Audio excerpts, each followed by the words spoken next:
Voilà les concurrents du championnat de France F4 qui sont dans leur tour de formation pour cette première course qui va se dérouler sur un total de 20 minutes plus un tour.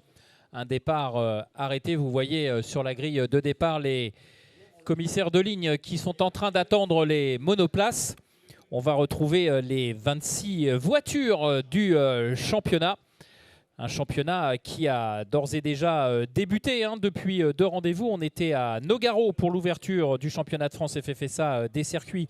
C'était début avril. Et nous étions à Magny-Cours le week-end dernier dans la Nièvre pour le 2e rendez-vous de la saison. Deuxième rendez-vous de la saison et qui nous a régalé au niveau du spectacle, et on s'attend évidemment ici à Pau à vivre des courses tout aussi passionnantes alors que l'on découvre la grille de départ. Le poleman hier, c'est Kevin Foster qui a été le plus rapide pour cette qualification. Un schéma un peu particulier. Hier, on a divisé les pilotes en 2 groupes, 2 fois 13 voitures. Et hier, eh bien, malheureusement, entre guillemets, il y a eu un groupe un petit peu défavorisé. Le premier groupe, celui emmené par Evan Gilter, qui a rencontré des conditions de piste évidemment un petit peu plus délicates puisqu'il avait plu quelques minutes avant. Donc la piste était encore humide, alors que dans le deuxième groupe emmené par Kevin Foster, eh bien, les concurrents avaient pu bénéficier d'une piste beaucoup plus rapide. Et de fait, eh bien, au cumul des séances chronométrées, on a effectué un panachage, ce qui était évidemment plus juste pour l'ensemble des pilotes au départ. On a panaché le premier du premier groupe avec le premier du deuxième groupe et ainsi de suite. On a panaché les positions en fonction des hiérarchies établies dans chacun des groupes. Voilà les pilotes qui sont sur la grille de départ. On a ici Kevin Foster à l'image, le numéro 26, le Canadien, auteur de la pole position, le lauréat du volant FID qui est organisé notamment par Jacques Villeneuve sur le circuit de Nevers-Magny-Cours. On l'attendait un petit peu plus performant d'ailleurs du côté de Magny-Cours, Kevin Foster, pardon. Et ça n'a pas été le week-end aussi parfait qu'il l'aurait peut-être espéré, lui qui en quelque sorte évoluait à domicile. Mais pour l'heure, eh bien, Kevin Foster, il est deuxième au championnat, derrière Evan Gilter. Le troisième pilote de ce classement provisoire, c'est Romain Andriolo. Romain Andriolo qui a été malheureux hier, puisqu'il a été victime d'une sortie de piste assez tôt dans la séance, qui fait que Romain s'élance sur l'avant-dernière ligne de cette grille de départ. Donc ça va être une course plus que compliquée pour le troisième du championnat, le troisième du classement provisoire. Mais Romain Andriolo, il va falloir qu'il agisse, j'allais dire qu'il allait prendre son mal en patience, mais en tout cas agir et attaquer avec clairvoyance, parce que encore une fois sur ce tracé palois, eh bien, la moindre erreur peut être immédiatement sanctionnée. Et on en profite également pour s'attarder aussi sur Evan Gilter et Enzo Peugeot, qui nous ont offert une course 3 la semaine passée à Magny-Cours assez agressive. Alors si la semaine passée, eh bien, le tracé nivernais permettait de pouvoir s'écarter un petit peu de la trajectoire idéale, ici il n'en sera pas de même. Donc attention aux attaques un petit peu virulentes et on va dire un petit peu moins maîtrisées. On a vu notamment dans la troisième course Evan Gilter à plusieurs reprises débraqué pour permettre aux 2 voitures, la sienne et celle d'Enzo Peugeot, de pouvoir continuer leur course et de pouvoir sortir des virages. Ici à Pau, si ce cas de figure se présente, pas forcément, je ne focalise pas uniquement sur Enzo Peugeot et Evan Gilter, mais si les concurrents s'accrochent de façon un petit peu agressive, attention, parce que là il n'y aura pas d'échappatoire possible, ça sera le rail et la sanction immédiate. Donc il va falloir vraiment être parfaitement maître de ses nerfs sur cette première course. Je vous le rappelle, 20 minutes plus un tour. Voilà la direction de course qui est en train de demander l'évacuation de la piste. Évacuation de la piste, les 26 monoplaces qui sont en place maintenant sur la grille de départ. Je vous rappelle la composition de cette grille sur la première ligne. Donc on va retrouver Kevin Foster le 26 en pole position devant Evan Gilter le 95. Les deux hommes qui sont en tête du classement provisoire avec Evan Gilter le 95 en tête. Sur la deuxième ligne, on va retrouver le pilote japonais Yui Yamakoshi le numéro 6 avec Leonardo Megna l'italien le numéro 3 à ses côtés. Troisième ligne pour deux Français, Enzo Peugeot justement le numéro 74 et Louis Schlesser le numéro 61. On souhaite à Louis un week-end un peu plus fructueux que celui de Manicourt. Il avait été bien malheureux. Quatrième ligne pour Yanni Steven Haydens, qui est le lauréat du volant organisé en Belgique par le Royal Automobile Club de Belgique, le numéro 17, avec à ses côtés Jaroslav Vezelao, le numéro 44, Gareth Berry, le numéro 18, et Paul Lopez, le numéro 5, s'élanceront de la cinquième ligne. Ils partagent la sixième ligne, Adrien Cloménil le 14 et Jenson Lung le 89. Edgar Pierre le 27 et Paul Alberto le numéro 7 s'élanceront de la septième ligne de cette grille de départ. Ligne suivante pour Tom Callender le 11 et Finn Winbelos le numéro 4, les deux sociétaires du junior team allemand ADAC. Neuvième ligne pour Andrei Duna le numéro 10 et Enzo Richer le numéro 66. Enzo Richer lui aussi piégé hier dans la séance de qualification assez rapidement. Il n'a pas pu améliorer et il n'a pas pu surtout chercher une performance plus en rapport avec son savoir-faire. Franck Porter-Ruiz, le numéro 22, et Lucas Savou, le numéro 37, s'élanceront de la 10e ligne. 11e ligne pour Edouard Borgna, le numéro 2, et Joao Diaz Ballestero, le 77. Daniel Doyle Parfait, le 46, et Romain Andriolo, donc le numéro 16, s'élanceront de l'avant-dernière ligne. Et enfin, 13e et dernière ligne pour Max Reis, le numéro 28, et Karel Schulz, le numéro 9. On retrouve ici des pilotes qui ont été piégés dans les séances de qualification. Alors que le moteur est lancé, Eric, la piste s'évacue tout doucement. On va partir pour un tour de chauffe. On voit déjà que même au départ du tour de chauffe, les deux premiers sont sur des positions agressives. Ils ont essayé de placer les voitures. Je pense que ça va être très intéressant à découvrir dans quelques instants. C'est parti pour le tour de chauffe. Voilà, c'est parti pour Kevin Foster, donc le numéro 26, qui va donc prendre ce tour de chauffe à son compte. Et attention à ce premier virage ici, au virage de la gare. On rappelle 20 minutes plus un tour à parcourir pour les jeunes talents du championnat de France de la Formule 4. Un championnat de France plus que jamais international. 12 nationalités représentées. On a des Roumains, des Vénézuéliens, un Ukrainien, des Américains, des Anglais, des Belges, un Japonais. Évidemment des Français, donc plus que jamais ce championnat de France F4 qui est une vraie vitrine, qui est évidemment la porte d'entrée aux futures catégories de la monoplace. Et on en parlait hier, notamment avec Eric Guidonès, sur le fait que les Romain Dumas sont passés par cette catégorie. Pierre Gasly, qui fait aujourd'hui les beaux jours de l'écurie Alpine en Formule 1, sont également passés par la F4, tout comme Stéphane Voldorm, qui lui aussi est passé par ses rangs du championnat de France F4. Allez, les pilotes qui en terminent de ce tour de chauffe, qui vont venir se replacer sur la grille de départ. Voilà les coups de volant pour bien remettre, tenter de faire monter le plus rapidement possible les pneumatiques en température.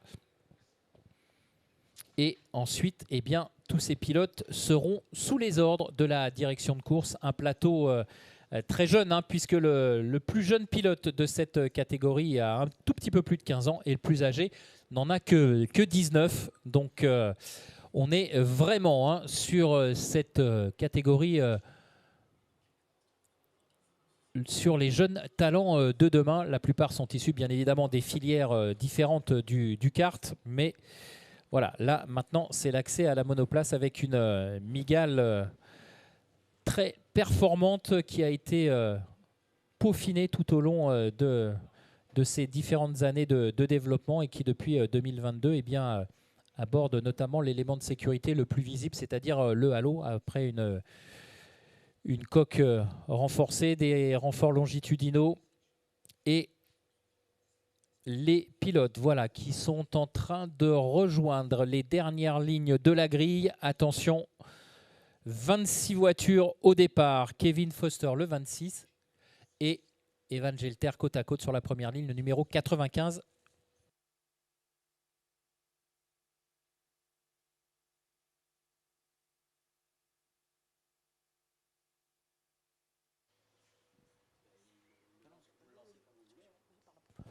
Voilà, tout le monde est en place. La voiture de sécurité est au fond de la grille. On surveille le drapeau vert qui va être agité pour confirmer que tout le monde est en place, qu'il n'y a pas de problème.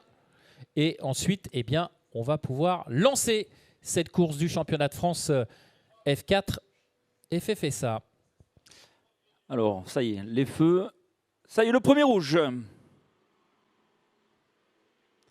Et c'est parti. Avec un très bon départ d'Evan Gilter à l'intérieur qui a, semble-t-il, pris le meilleur sur Kevin Foster.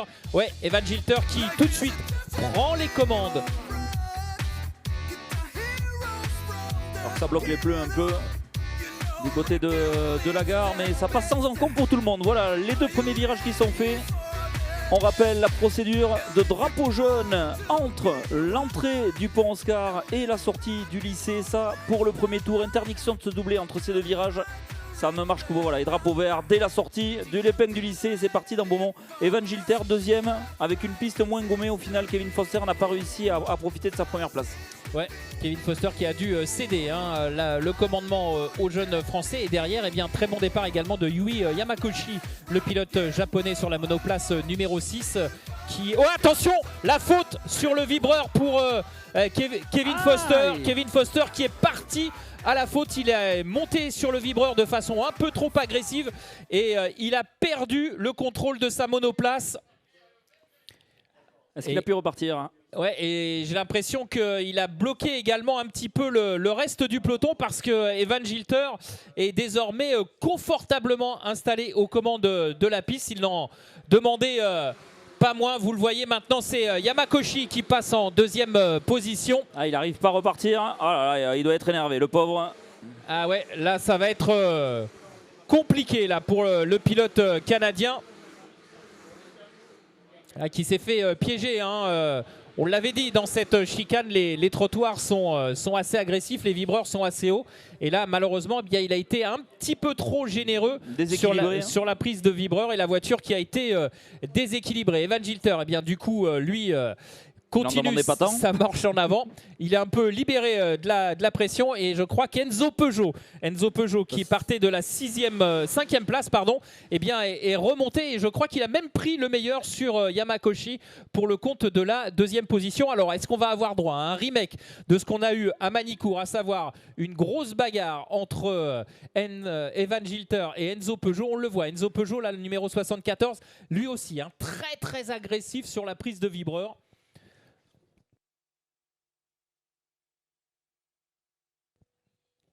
Et Enzo Peugeot en amélioration absolue sur le deuxième secteur. Confirmation que le Français est à l'attaque pour revenir le plus rapidement possible sur Evan Gilter. On nous annonce, Eric, le 37 qui est sorti du côté de la gare. Attention, on va arriver sous drapeau jaune pour le coup. Voilà. Le 37 qui doit être gruté. Luca Savou qui malheureusement a du mal pour ce début de championnat. Part souvent à la faute. Allez, Evan Gilter, nouveau passage en tête, mais vous le voyez sur les écrans, eh bien, le meilleur tour a été réalisé par Enzo Peugeot. Enzo Peugeot qui lui aussi profite d'une piste claire puisqu'il y a un écart quand même assez important, 1,5 seconde entre sa monoplace et celle du leader Evan Gilter. En troisième position, Yui Yamakoshi qui est désormais à la bagarre avec Leonardo Menia, le numéro 3. Et il est reparti le 37. Ouais, Lucas Savou donc qui est reparti et derrière on retrouve Yanni Stevenheiden, le numéro 17 en 5e position. Louis Schlesser est 6e. Louis Schlesser qui a conservé finalement sa position de départ et on va regarder derrière où se situe notamment Romain Andriolo, le numéro 16. Et apparemment, il serait remonté en 17e position, lui qui partait de la 24e place sur la grille de départ. Alors, nouveau tour. 7 dixièmes de repris. Ouais, 7 dixièmes de repris par Enzo Peugeot sur Evan Gilter. Alors attention. On l'a vu à l'attaque pure tout à l'heure, magnifiquement dans Foch. Attention, oui, comme vous disiez, à ne pas faire l'excès. Oui, et puis je pense que... Comment ça se passe pour comment on tient les pneus sur ces monoplaces? Il faut faire attention parce que les pneus, on n'a pas un capital de pneumatique infini dans cette série. Car.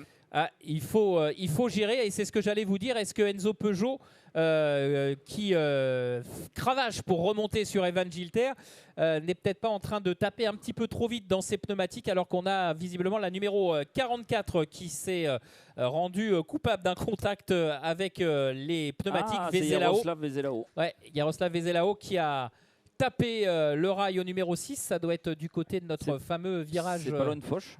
Ouais. C'est pas loin de Foch, c'est dans Beaumont, c'est juste avant. Beaumont. C'est dans le parc Beaumont, le T6. Et je pense que, voilà, pour en revenir à ce que je vous expliquais au niveau des pneumatiques, Enzo Peugeot a peut-être fait le choix d'attaquer très vite sur ce début de course pour revenir au contact d'Evan Gilter, alors que peut-être Evan Gilter, avec cette figure de Kevin Foster qui a un petit peu bloqué ses poursuivants immédiats, eh bien, était peut-être plus dans la gestion de son capital pneumatique. Alors, on voit ici la numéro 44 qui va être évacuée par les commissaires de piste et par la grue Vézelao. On a du mal à voir ce qui s'est passé parce que sur la vue qu'on avait, la voiture semblait être en bon état. Ouais, un petit peu. Peut-être que dans cette longue courbe à droite, souvent on va chercher taper un petit peu justement l'arrière gauche de la voiture, et ça reste des monoplaces, un coup sur le cardan, et la voiture n'est pas forcément beaucoup abîmée, mais ça permet l'aileron à l'herbe. Non, c'est vrai qu'elle n'a pas l'air vraiment une panne. Ou alors c'est de l'autre côté, peut-être sur l'arrière droit, peut-être. Mais en tout cas, pour l'instant, comme ça, à observer de visu, elle n'a pas l'air si mal en point que ça. Effectivement, peut-être un problème mécanique, ça semble surprenant. Allez, le safety car qui va s'effacer dans ce tour, puisque c'est le message que nous a transmis la direction de course. On va surveiller la véracité de cette information en jetant un œil sur les gyrophares qui sont installés sur le toit de l'Alpine A110 qui fait office de voiture de sécurité. Lorsque ces feux vont s'éteindre, eh bien, ça sera la confirmation visuelle que ce safety car, que cette voiture de sécurité va s'effacer au profit du retour du spectacle en piste. Alors attention, ce restart, c'est toujours une opération délicate puisqu'elle appartient ensuite au pilote qui mène le peloton. Et Evan Gilter va devoir bien négocier ce restart parce que derrière lui, Enzo Peugeot est très agressif. On l'a vu revenir très très rapidement sur le leader du classement provisoire. Et Enzo Peugeot, eh bien, si l'ouverture lui est offerte, il ne va pas se gêner pour s'engouffrer. Et on voit ici Evan Gilter qui vraiment après, il est parti avant. Voilà, il y a deux solutions. Et Enzo Peugeot qui a bien collé. Ouais, Enzo Peugeot qui a bien collé. Il est dans les échappements. Par contre, c'est notre ami Yamakoshi derrière qui s'est fait un petit peu distancer et qui se fait attaquer par la numéro 3 aussi. Ouais, Evan Gilter là qui va devoir surveiller ses rétros au freinage. Non, il a freiné à l'intérieur. Il a bien fermé la porte.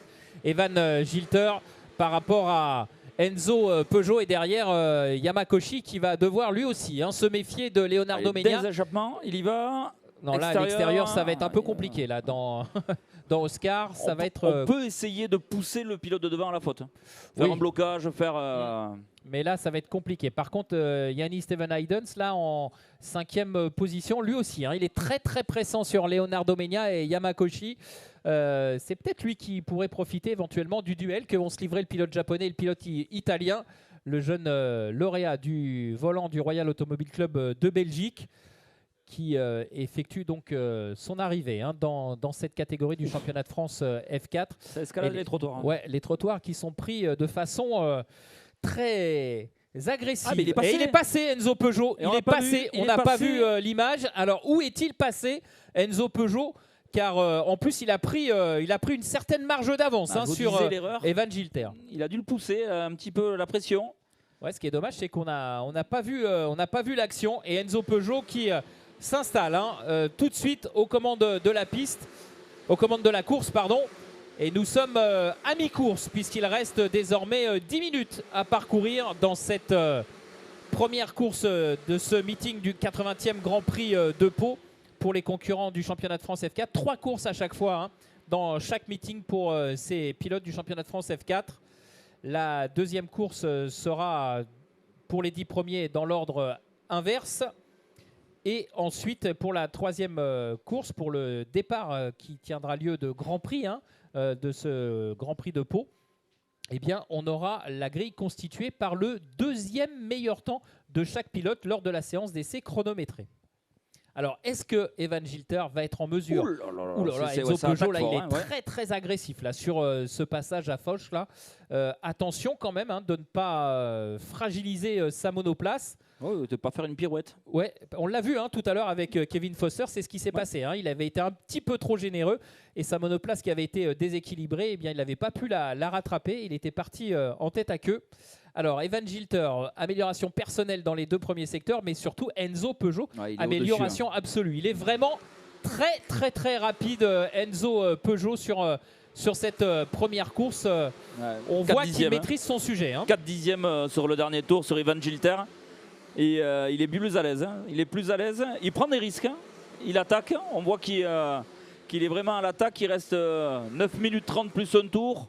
Il reste 12 minutes, on va dire, de course. Ouais, et Enzo Peugeot qui est l'un des redoublants. Ils sont 6 cette année à redoubler dans ce championnat de France F4.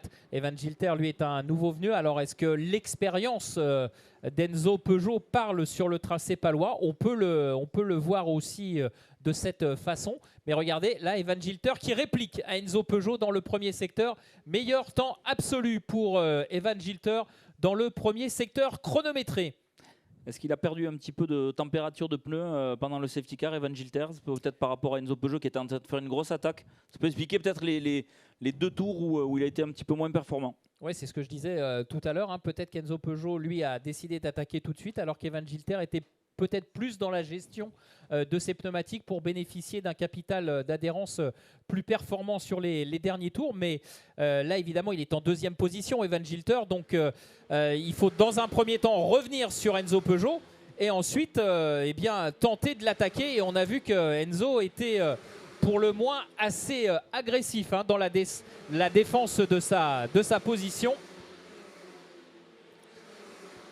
Et Evan Gilter, 1:17.301, meilleur tour personnel pour le numéro 95, alors que Enzo Peugeot, lui, vient de tourner en 1:17.326. Meilleur tour toujours à l'actif d'Enzo Peugeot pour ce meilleur tour en course en 1:17.091. Alors que l'on suit Yui Yamakoshi qui s'est mis un petit peu à l'abri, le pilote japonais qui laisse Leonardo Mena et Yanni Stevenhaiden s'expliquer pour le gain de la 4e place. Le japonais qui est un petit peu hors de portée de ces 2 pilotes.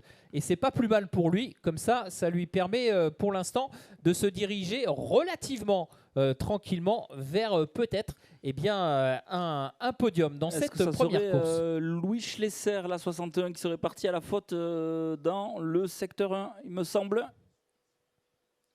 Pourtant, on a vu, à la gare. C'est ici à la gare, c'est ça, la 61. Louis Schlesser qui est sorti du côté de la gare, malheureusement, alors qu'il était 6e. Ouais, c'est dommage parce que il était bien parti, Louis Schlesser. C'est compliqué pour l'instant pour Louis qui alterne le bon et le moins bon, dirons-nous. Mais en tout cas, c'est malheureusement pour lui, ça s'en est terminé de cette première course pour Louis Schlesser. Alors un premier virage qui est sous protection des drapeaux jaunes des commissaires de piste. Donc évidemment, 1, on réduit la vitesse de passage. 2, interdiction de doubler. Et attention, Evan Gilter qui remonte maintenant sur Enzo Peugeot. 3 dixièmes dans ce premier secteur de grappillé sur la voiture de tête. Attention, c'était un secteur sous drapeau jaune. Ouais, donc il va falloir surtout vérifier du côté de la direction de course si on considère que Evan Gilter a bien...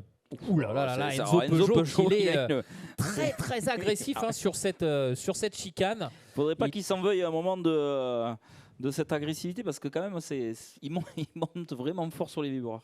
Ouais, on voit. Bon, ça marche. Hein. Oui, pour l'instant, ça tient.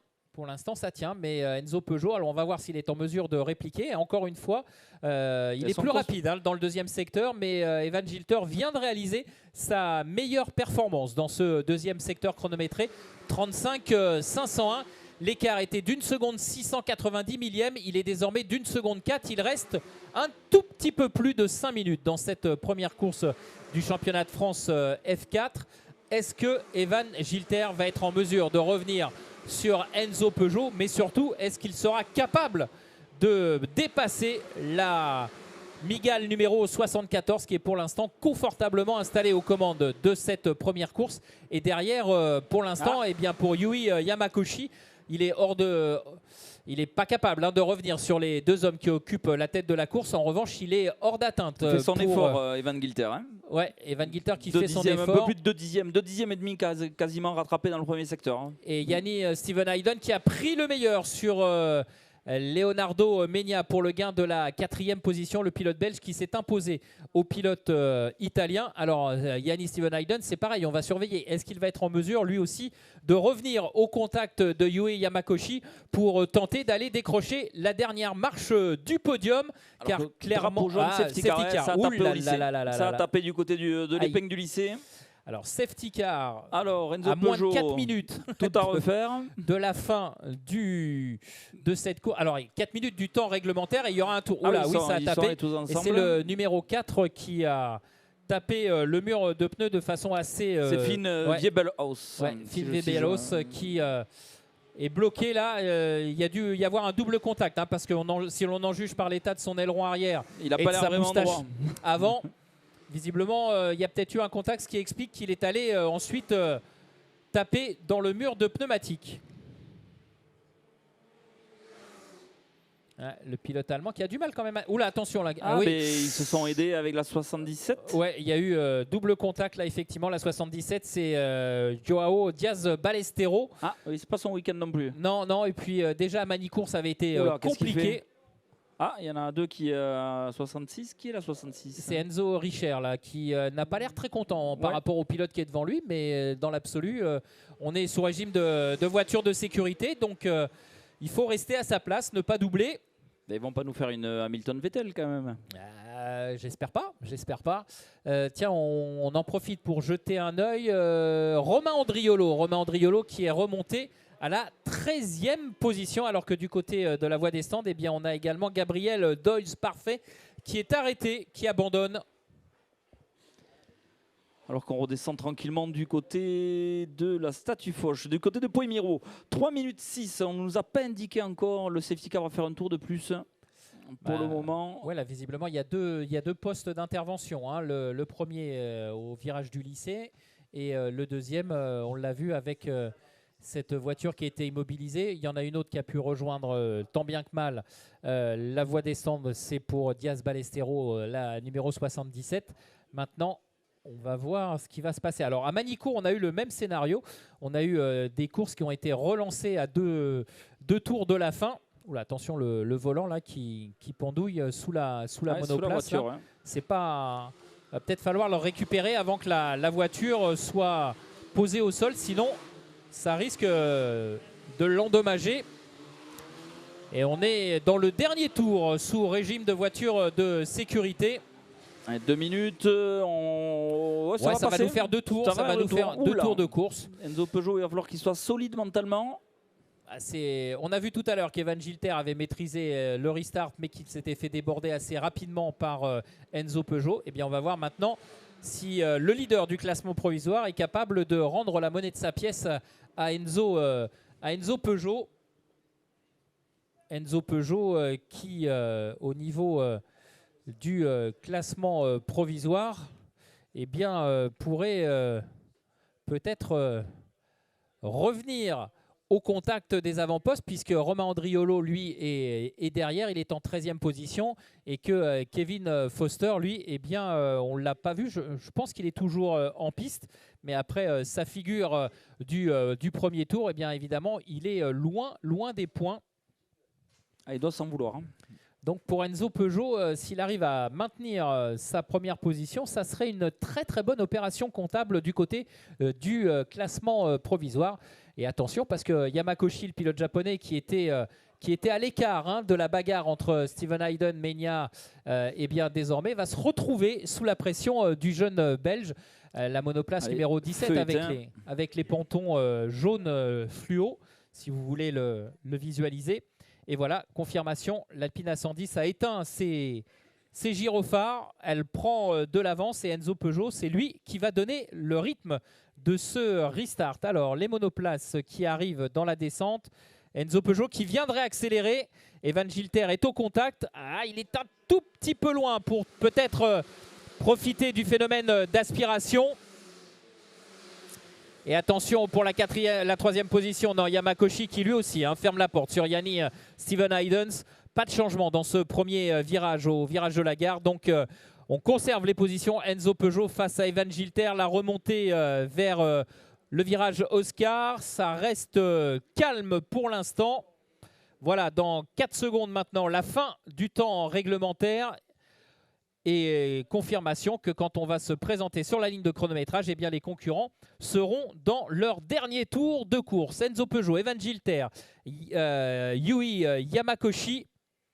Alors que la direction de course a noté un incident au niveau du virage 4, donc certainement dans le milieu du peloton. Enzo Peugeot toujours très très agressif sur ce passage de la chicane. Pour l'instant, ça passe pour le Français. Et donc, le suspense maintenant, il se situe juste derrière les deux voitures de tête avec le bras de fer que vont peut-être se livrer dans ce dernier tour Yamakoshi, le pilote japonais, et Steven Haydens, le jeune pilote belge. Ça va être chaud bouillant pour la dernière marche du podium. Evan Gilter, lui, a compris que dans ce dernier tour, ça serait compliqué d'aller chercher Enzo Peugeot. Enzo Peugeot donc qui va certainement se diriger vers la victoire dans quelques instants. On est en train de remonter vers Oscar. Evan Gilter là qui est revenu dans l'aileron arrière d'Enzo Peugeot au moment de s'engager sous le pont à Oscar. Et Enzo Peugeot qui est sur la défensive là, qui bloque la roue avant droite au freinage de l'épingle. Attention parce que Evan Gilter, il est vraiment très très menaçant maintenant. Est-ce que c'est lui qui va pousser Enzo Peugeot à la faute? On garde évidemment ce passage sur la chicane très agressif de la part d'Enzo Peugeot. Non, ça ne sera pas pour cette fois. Et je pense qu'Enzo Peugeot va quand même pouvoir conserver son leadership. On est à quelques hectomètres maintenant de la ligne d'arrivée. Et Enzo Peugeot, oui, qui va aller chercher la victoire. On a du mal à imaginer Evan Gilter capable de déboîter avant la ligne de chronométrage. Voilà, victoire en principe pour la 74 pour Enzo Peugeot. Voilà qui est fait. Evan Gilter deuxième et Yui Yamakoshi est donc troisième. Yanni Steven Haydens quatrième. On va attendre le classement de Romain Andriolo pour voir s'il a réussi à profiter de ce restart pour progresser dans la hiérarchie. Alors qu'on nous signale qu'il y a une enquête sur l'incident entre Webenos le 4 et Andrei Duna au poste 4. On attend donc la décision de la direction de course par rapport à cet incident. Mais très belle victoire donc pour Enzo Peugeot devant Evan Gilter et Yui Yamakoshi. Voilà donc pour ce podium que l'on va retrouver dans quelques instants pour les concurrents du championnat de France F4.